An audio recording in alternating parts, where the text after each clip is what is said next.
Hi everybody, it's Jim Heath. Thanks so much for checking out the channel. It is February 20th, 2024, exactly 11 months before the next inauguration day.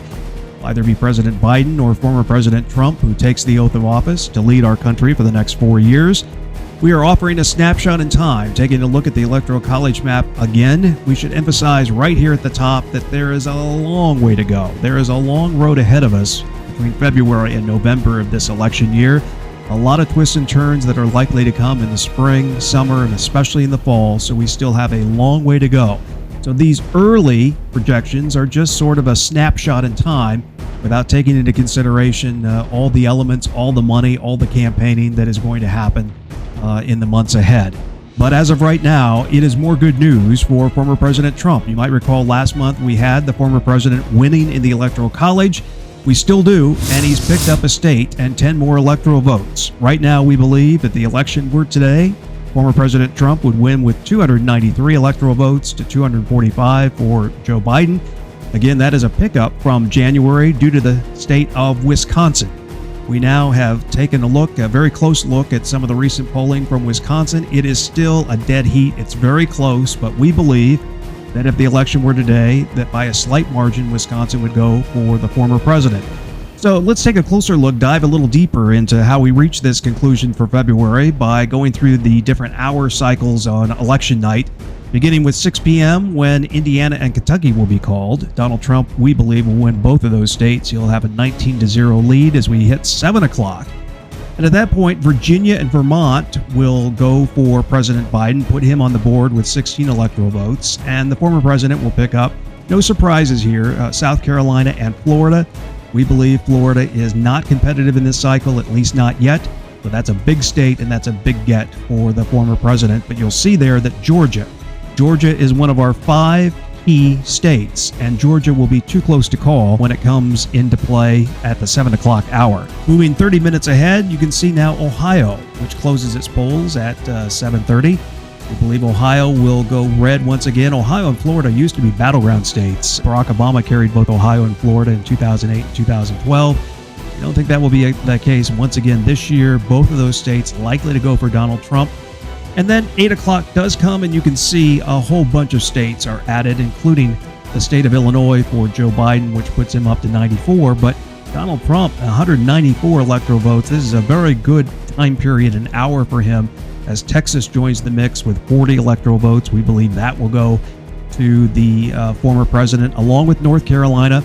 North Carolina, if things get tight this fall, we believe that could be in play. We don't see it happening right now in February. So we put North Carolina in for Donald Trump. You'll see Pennsylvania now has joined Georgia in too close to call. Georgia and Pennsylvania, 2 of the 5 states that we believe are going to determine this election. Now we move to 9 o'clock, and you can see Colorado and New Mexico come checking in for President Biden, along with New York, which is a big chunk of electoral votes, along with Minnesota. Those states all go blue. You see more red, smaller states in the middle part of the country continuing their long trend of going Republican and being red. Should point out there's one congressional district in Maine that we believe will go Republican, and one congressional district in Nebraska around Omaha that we believe will go blue.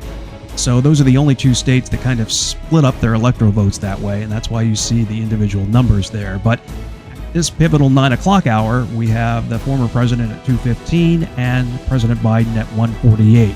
Now you move ahead to 10 o'clock, we get Arizona in the mix, and should point out that from the previous hour, Wisconsin and Michigan have joined Pennsylvania and Georgia, and now Arizona as the 5 key states. These are the states we are watching the closest, at least at this point. They are too close to call, and those electoral votes from those 5 states will very likely determine who's president of the United States. At this point, Donald Trump is closing in on 270, which he needs. He has 238. Joe Biden only has 148, but let's fast forward to 11 o'clock and see what happens then. California reports in, and those blue states on the West Coast quickly catch him up in this race. 241 for Trump, now 226 for Joe Biden, with Washington, Oregon, and California. We went ahead and we called Nevada. Now, Nevada is sort of an outlier too. Some people have it on their top 5 list of competitive states. We have it at number 6. We're going to call that for Donald Trump, include that in his total. but look for Nevada to be a very tight state as we get into the fall campaign. Still too close to call. in the 5 competitive states: Georgia, Pennsylvania, Michigan, Wisconsin, and Arizona. So based on the polls that we're seeing right now and the magic brew that we put together, we believe Pennsylvania will tip to Joe Biden. We did that as well last month. That will put him at 245 electoral votes. That will put Donald Trump, continues to be at 241, with those 4 key states still to come in. Based on the polling that we're seeing right now in February, we believe that Donald Trump is leading by a wide enough margin in Georgia, Michigan, and Arizona to go ahead and continue to keep that red as we did last month. And now we've added Wisconsin. Again, this is a magic mix of polls. It's based on what we're hearing and what we're seeing. But if the election were today, we believe Wisconsin would go for Donald Trump. That's 4 of the 5 competitive states that we believe right now will go for Trump. That is a pickup, a net gain of 10 electoral votes from January. Donald Trump would win this election if the election were in February. You can see what happens here if we award Michigan and Wisconsin to Biden. If he takes those 2 states, then all of a sudden he wins with 270 electoral votes. Donald Trump has 268. So this is Joe Biden taking 3 of those blue firewall states, which Democrats typically have, which he did back in 2020, Pennsylvania, Michigan, and Wisconsin. But right now, polling in particularly Michigan is dire for President Biden, who's having a difficult time keeping progressives and young people on board as this conflict in Israel continues to go on. A lot of great division in the state of Michigan among Democrats there. So as of today, in February 20th, 2024, again, we have Donald Trump winning with 293 electoral votes and Joe Biden with 245. Keep it right here on the Jim Heath channel for the very latest from election 2024. We'll continue to update this map. So we'll see you next month for another Electoral College map update. I'm Jim Heath. See you soon. He's been watching the Electoral College map since high school and college. No one understands the race to 270 electoral votes better than Jim Heath. You can count on his fair and balanced analysis throughout election 2024. Be sure to subscribe and ring the bell. Thanks for watching the Jim Heath channel.